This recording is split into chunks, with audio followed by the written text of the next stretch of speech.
You ever find yourself staring at a loading spinner, waiting for a database query to finish, and just thinking, I could probably sort this data by hand faster than this?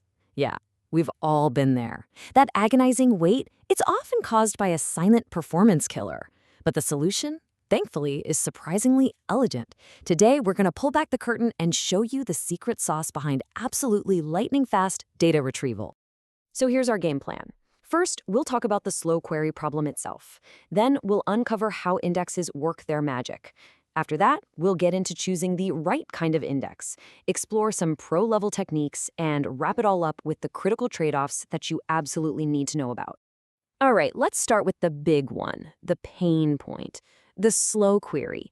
It's this universal frustration that always leads to the one question we've all asked ourselves, while you're just drumming your fingers on the desk waiting for a result. The thing is, the answer isn't that your database is lazy. It all comes down to how it's being forced to search for your data. See, without any guidance, the database has to do something called a full table scan. And trust me, it is just as inefficient as it sounds. It literally reads every single row one by one.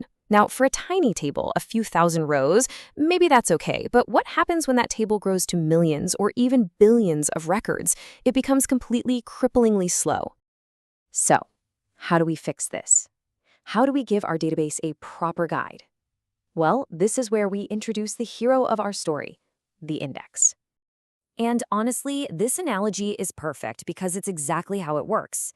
You'd never read a whole textbook cover to cover just to find one definition, right? No way. You flip to the index in the back, you look up the term, it tells you the exact page number, and you go straight there.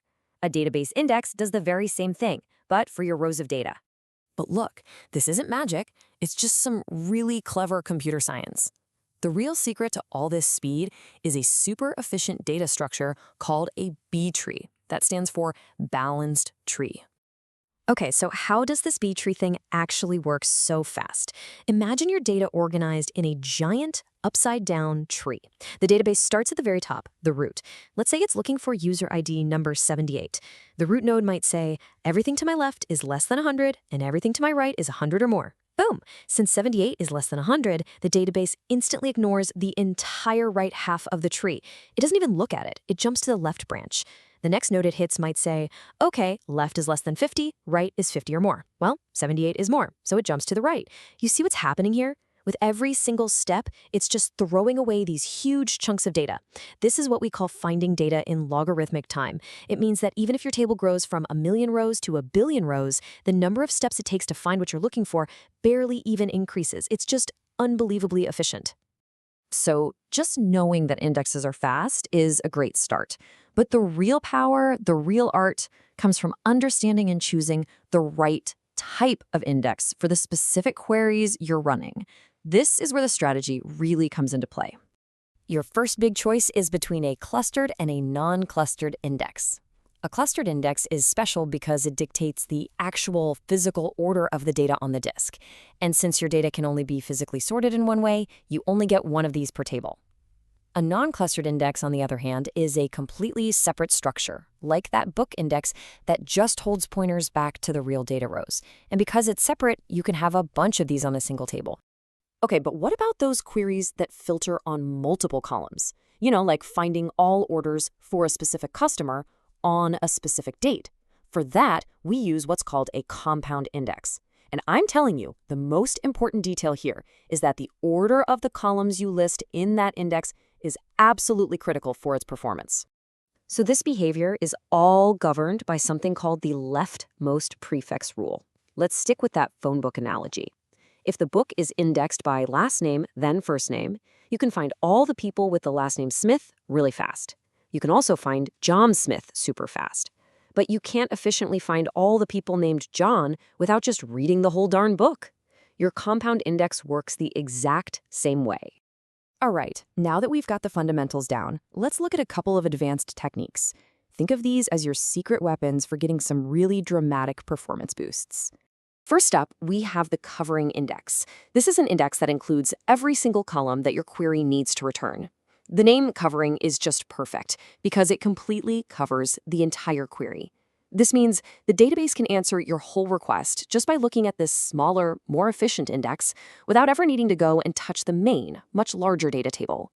And this right here just brilliantly illustrates the power of that idea. In a real-world case, just by adding one extra column to an index to make it covering, the query became a staggering 184 times faster. That's the difference between a query taking 3 minutes to run versus it finishing in just 1 second. It's a game changer. Next, we have the filtered index. This is a really clever feature where you can build an index that has its very own where clause. It's perfect for those situations where your queries are constantly targeting a small, specific slice of your data, like maybe only your active users or only the open orders in a gigantic history table. And this story from the field just shows its incredible power.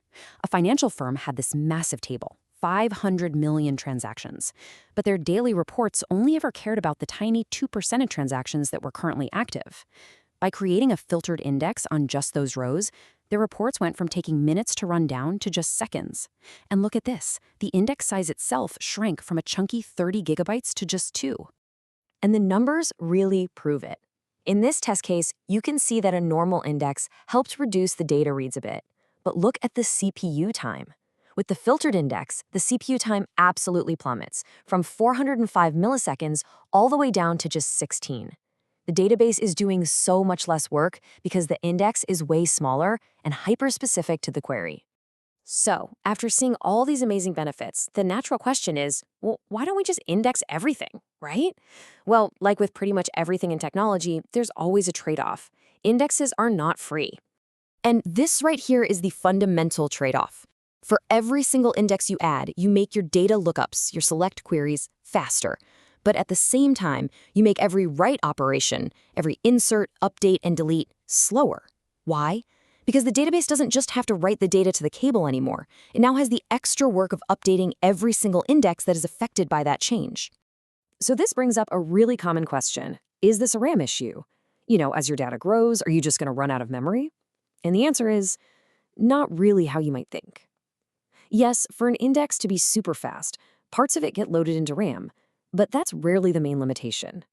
The real cost you're going to feel day to day is that performance hit on your write operations, and of course the physical disk space they eat up. A large, badly designed index can be absolutely huge.